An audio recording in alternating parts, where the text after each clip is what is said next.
Hi, இன்றைக்கி என்ன பார்க்க போகிறீங்கன்னா, இந்த வெயிலுக்கு ஏற்ற மாதிரி ஒரு ஜூஸ் போட்டு ஃப்ரிட்ஜில் வச்சுட்டிங்கன்னா சூப்பராக இருக்கும் சாப்பிட்றதுக்கு. நான் ஐஸ் க்யூப்ஸ் போட்டு தான் அடிக்கிறேன்.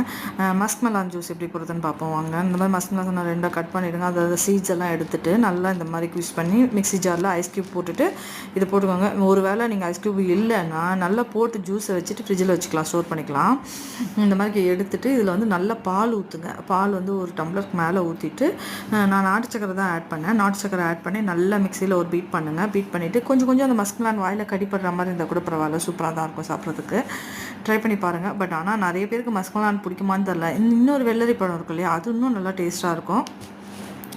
நிறைய பேர் வந்து இந்த மஸ்க் மெலானோட ஸ்மெல் வந்து அக்செப்ட் பண்ணிக்க பிடிக்காதுன்னு தான் நினைக்கிறேன். பிடிச்சவங்களாம் லைக் பண்ணுங்கள், பிடிக்காதவங்களும் சொல்லி கமெண்ட் பண்ணுங்கள். இந்த மாதிரி தான் மஸ்க் மெலான் ஜூஸ் போட்டு நம்ம குடித்தோம்னா சூப்பராக தான் இருக்கும். ட்ரை பண்ணி பாருங்கள்.